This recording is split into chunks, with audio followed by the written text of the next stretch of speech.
When I was a little girl, I had an imaginary friend. I think a lot of kids my age did. My imaginary friend's name was Fred. He wasn't some weird animal or creature or anything like that. Just a guy that wore a purple top hat and a bright green suit. We did all the usual things you expect, like tea parties, go on adventures, and sometimes he'd even read me my favorite stories. I didn't have any brothers and sisters. My parents worked a lot, so Fred quickly became my entire world. He was a funny man, always telling jokes. Even though I didn't always get the jokes, Fred would laugh so hard at himself that I couldn't help but laugh too. I remember one day I had just gotten off the bus on my way home from third grade, used my key to unlock the door, and found a note on the kitchen table, like I always did. It was from my mom, and she told me my dinner was in the fridge. I just learned how to use the microwave recently, and I was in that phase where every excuse to use it still excited me. I grabbed the container of leftover lasagna from the night before, threw it in the microwave for a few minutes, and poured myself a glass of milk. I made quick work of my meal and headed upstairs to my bedroom to do my homework. As usual, Fred was sitting on the bed waiting for me. I smiled at him, tossing my book bag on the floor and pulled out what I needed to get the work done. Today, it was all about the math, which I wasn't great at, but Fred was, so he gave me a hand. With his help, I finished it in no time, and we started our daily tea party where we would relax and discuss my day. I told him about how great my teacher was and about the art project we did with the popsicle sticks and the cotton balls. Then I told him about how little Jenny Dorner had pulled my pigtails at recess. Fred frowned at that and said, "This Jenny Dorner picks on you a lot, doesn't she?" I nodded with a bit of a shrug. "Yeah, she's really mean. She bullies an awful lot of kids." Fred didn't seem thrilled about that at all. "How about I come to school with you tomorrow so I can protect you?" I got super excited about that. Fred had never come to school with me before. I quickly agreed, and we went back to our tea party. Fred told me a story from when he was my age about the time his mom took him to the local candy store. I'd heard it a few times, but it was one of my favorites. We really didn't have any stores like that, or if we did, my parents never took me to it. He'd describe all his favorite candy and inevitably pull a piece from his pocket for me to eat. That day was a little chocolate turtle filled with caramel and nuts. It was so delicious. We played my new favorite board game, Sorry, for a while until mom and dad both came home from work. They checked to make sure I'd eaten and done all my work, which I had. We all sat and talked for a little while like we always did before I went to bed. It was the only real family time we had during the week. It took me a little while to fall asleep that night. I was so excited about Fred coming to school with me the next day. On the next morning, I woke up, and Dad filled a bowl of frosted flakes and milk for me. Fred and I waited at the bus stop quietly with a few other kids on my street, and before long, we were at school. I gave him the grand tour of my classroom, which consisted of the rack where I hung my coat, the cubby holes we used for homework, and nice little messages that our teacher, Miss Newman, would put in there. Then I showed him my desk. Bobby Darnell usually sat next to me in class, but he was absent that day, so Fred sat there. He seemed every bit as excited as I was when class got started. During the first part of the class, we started learning a little about the solar system. This really made me happy because I loved looking at the stars at night. I often dreamed of being the first woman in space when I grew up, living among the stars. Fred just kept smiling and looking around the room while Miss Newman was explaining the Milky Way. Timmy Warsher made a comment about candy bars, and just about everyone laughed, even Miss Newman. Eventually, it was time for lunch. So, Fred and I filed out with the class and headed to the cafeteria. I was probably one of the few people that liked cafeteria food because a lot of the other kids complained about it. Since it was Friday, it was pizza day, and that was my favorite. They always served it with fries. I opted for the chocolate milk over the juice. I ordered some to Fred, but he said he wasn't hungry. Once I was all done eating, we headed out to the playground for recess. I introduced Fred to the few friends I had. He smiled and waved to them, but they just giggled and looked a little confused. It didn't take long, though, for Jenny Dorner to corner me in the jungle gym with her little group of bullies. Fred frowned when Jenny pulled my pigtails again, and her friends laughed at me and called me names. When it was over, I turned around to commiserate with Fred, but he was gone. That's when I heard a series of pained screams echoing across our little concrete jungle. It came from over by the monkey bars. I rushed over to see what was going on and saw all her friends standing there, crying and shouting for Miss Newman, who came running and picked up Jenny to take her to the nurse. Part of the bone in Jenny's arm was exposed, having shredded through the skin in a few different locations. The white of those bones stained red is something I will always remember. According to her friends, Jenny had apparently climbed on top like she always did, but this time she'd somehow fallen off. Her friends swore up and down that someone had pushed her, but no one ever owned up to it. Right after it happened, I saw Fred standing by the monkey bars with a big smile on his face. The rest of the school day went by in a blur. All the other kids had a hard time concentrating because of what happened to Jenny. Miss Newman gave us a good talking to about safety to make sure something like that didn't happen again. The best part of the day, though, was not getting any homework. That meant I could play with Fred all weekend. 6 months later, Fred and I were playing out in the front yard. We were digging for treasure, one of our favorite summer pastimes. Our neighbor had the meanest dog you'll ever see, and they usually kept it chained up in the backyard. I was terrified of that dog. There had been a few near bites over the years. I heard the snap of a chain and looked around in horror. The next thing I knew, there was a huge pit bull staring me down and growling. Drool was oozing down its face. I got up quick and ran, but it clamped down on my leg, tearing my skin with a wet, audible rip. I cried out for my mom, but she must have been doing the laundry or something in the basement. I kicked it as hard as I could repeatedly with my other foot. At one point, I kicked it so hard in the head that little blood escaped its right ear and it let go for a moment. I had just enough time to dart across the street as quickly as I could. It recovered quickly and was only a few feet behind me when I turned to look. I knew in my heart that was the day I was going to die. I vividly recall seeing the car slamming on its brakes and the squeal of tires was deafening. The dog never stopped coming for me, even as the out of control car's front tires greedily pulled it beneath them. I saw what remained of the dog, spread halfway down the road by the time the car finally stopped moving. Even in a state of shock, I still couldn't help but notice. Fred was standing next to the car, just smiling at me as I bawled my eyes out. I remember another time when I was a few years older. Dad had lost his job when the factory shut down and started drinking a lot. While it was nice to have someone home when I came back from school every day, he was mean sometimes.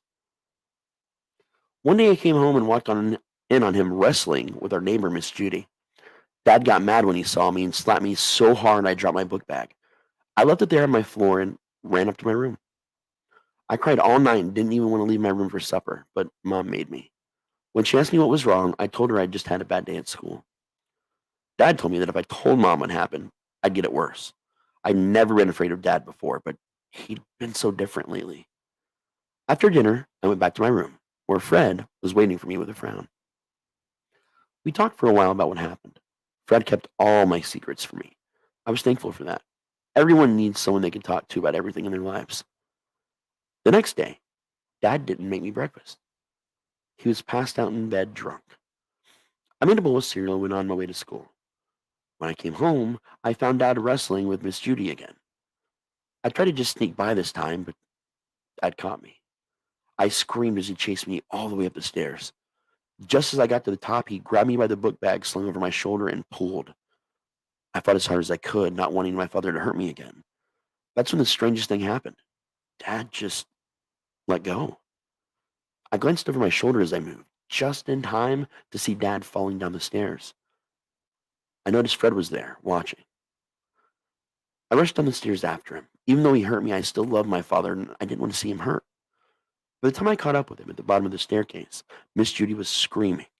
I remember shaking my father and screaming as his blood drenched my school clothes. His neck had been torn open where his head was forced to a 180-degree angle during the fall. Miss Judy called 911, and before long, the police and paramedics showed up. My mom wasn't too far behind. Dad's funeral was a few days after that. I spent a lot of time crying in my room while Fred consoled me. We'd become closer than ever during those few months. By the time I turned 15, Mom remarried. I was against it at first, but Daniel was a really nice guy. He didn't drink like my father had and took great care of Mom and me. I still saw Fred a lot, but it was a little estranged. He changed over the last year or so.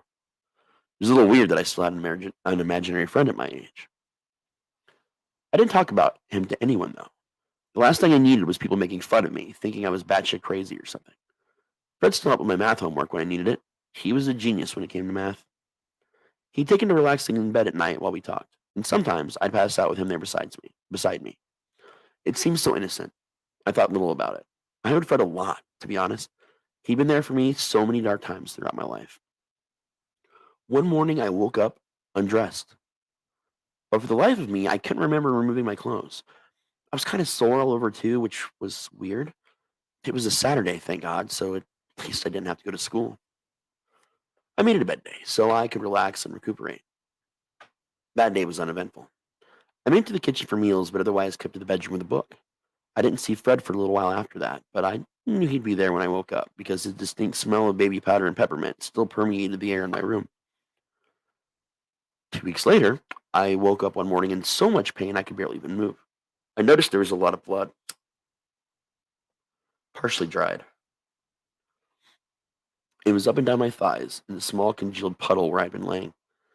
There were small but deep cuts across my legs and a few on my stomach as well that I just couldn't explain. Just gaping holes staring up at me where my flesh used to be. I barely had the strength to yank my sheets and bedspread off the bed and hide them in my closet. I watched them later when no one was home. I don't know what I didn't know what to do, but talking to my mom about it just felt weird. I had no actual idea what was going on, so how could I even explain it? The only thing I knew for sure was that Fred had to have been behind it. I could smell him all over me. I forced myself into the shower and turned the hot water on as hot as I could make it. I just stood there for a while, scrubbing myself so hard I had to have removed a few top layers of my skin. Then I curled up and cried while the scalding water beat down on me from above. In the moment, all I wanted was to die, for there to be an end to what was happening. How could Fred, my best friend in the world, betray me like this? Why would he do this to me? What was he doing to me? I decided that I never wanted to see or speak to him again. Tonight, I wouldn't fall asleep. Not that I'd be able to sleep anyway. Eventually, Mom and Daniel left the house, so I threw my sheets and bedspread into the laundry with some bleach. I ended up having to throw out my bedding, though. There was just no saving it. Luckily, I had a ton of replacements for the bed, so I didn't think Mom would really notice. I grabbed a new set, put it all together on the bed, and went down to the kitchen to find something to eat. I stood there in front of the refrigerator for so long I lost track of time.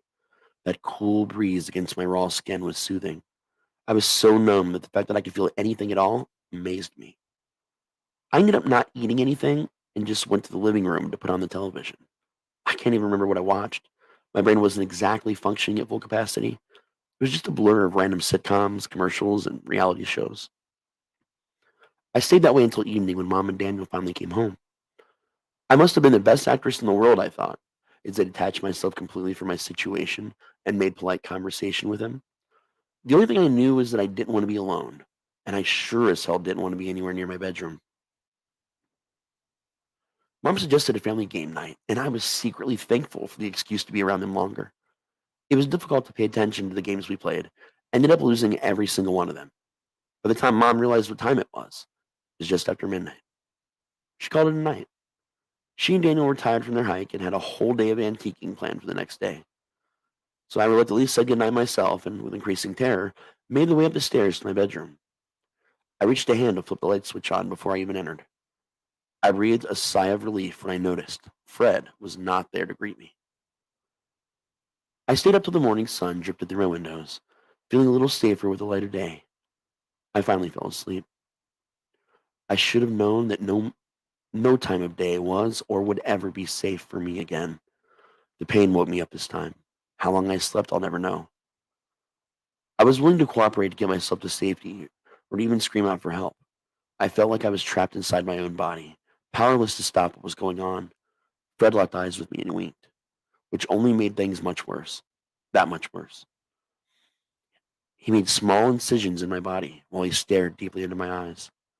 Each little piece of flesh he removed, he stuffed into his cartoonish mouth. No words were said during this, just the sickening sounds of his teeth grinding and tearing those little pieces of me into oblivion. He pressed one of his index fingers to his lips and winked one more time as I passed out from the pain before it was even over. And when I woke up, Fred had disappeared. I washed the shame and terror from my trembling body with more scalding water, this time scrubbing even harder than I had before. I scrubbed till my skin was so burnt and raw that it bled. I threw yet another set of bedding in a trash bag and snuck it into a large bin out front. The trash ran the next day, so I knew Mom and Daniel wouldn't see it. I made my bed up again and went back to the bathroom to look in the mirror. There were dark circles under my eyes, and I looked as bad as I felt. I stood there for a while, staring at my reflection, blaming myself for what was happening to me. I'd done something wrong. I must have. Nothing else could possibly explain why Fred was doing this to me. This started happening more frequently. A week of respite passed before it suddenly became a nightmarish routine. The pain would wake me up, and I would be forced to watch Fred consume small pieces of my flesh. His visage was becoming more terrifying every time I saw him. His once cartoonish features had taken on a much more sinister appearance. Each time I endured it for longer before passing out again. The look on his face promising to show me the knife again tomorrow night was the last thing I would see. It was getting harder every day to hide the wounds, and what little savings I had were going to replace my bedding so Mom and Daniel wouldn't notice. I was getting to the point I just wanted to die.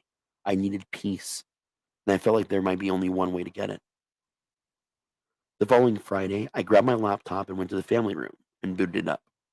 I was desperate and searched through various subreddits for any information that might help me. I even posted a little about it, hoping to get some advice. It was apparently the consensus that Fred wasn't so imaginary after all. Since I was the only person capable of seeing him, most people thought he might have been a ghost. A few hours later, I had more information than I knew what to do with. I went around the house collecting some things that people had suggested. I grabbed a bag of rock salt Daniel kept for the winter out of the shed out back. For the first time in my life, I thanked the gods for my mom's hippie days. She's what you'd call a new ager before I was born, and kept a few boxes from the old days in the attic. I found a Ziploc bag labeled white sage, a pentacle, and some black candles.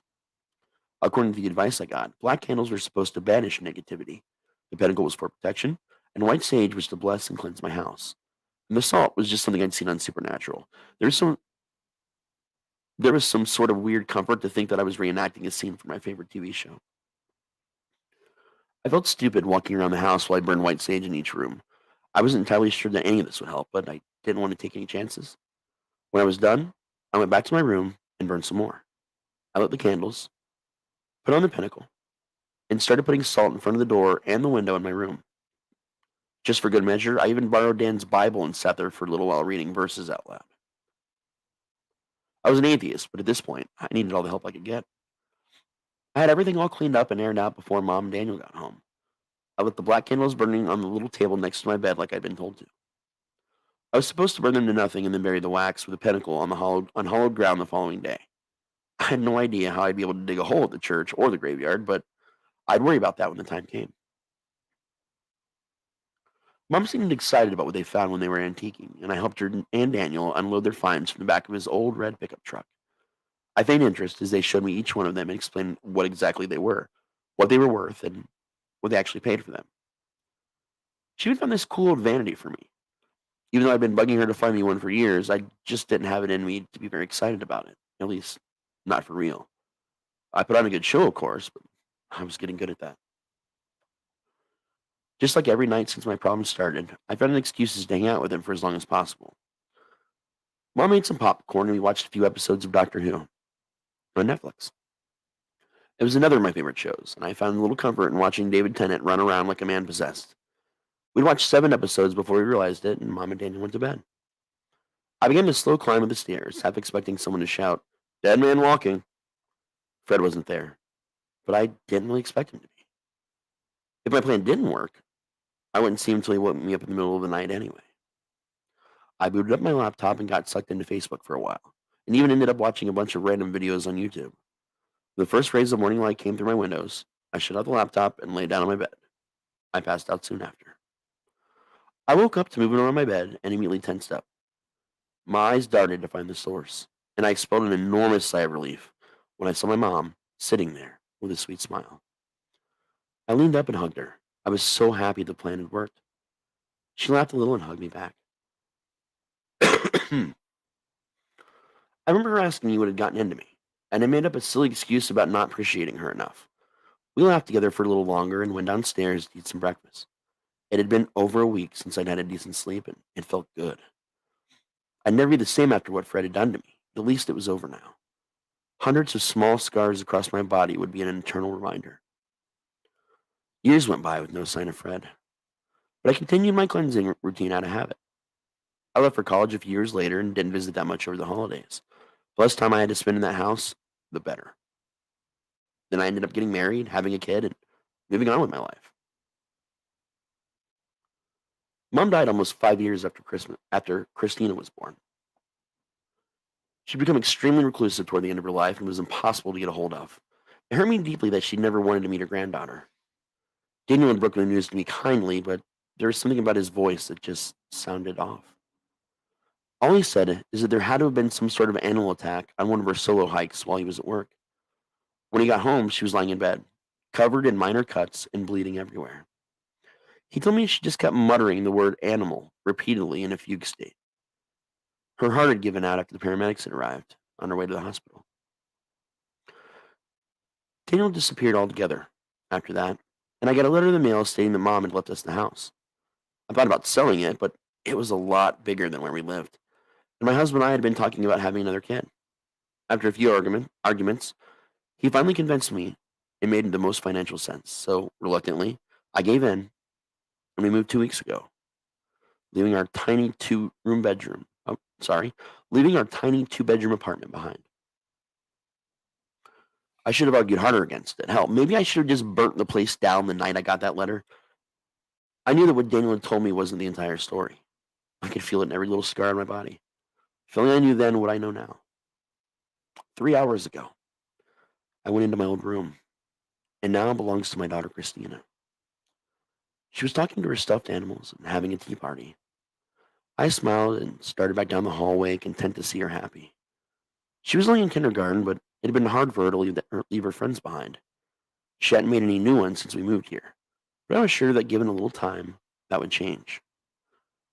I didn't get too far from the room before freezing in place, horrified, as I heard her sweet little voice say the name, Fred.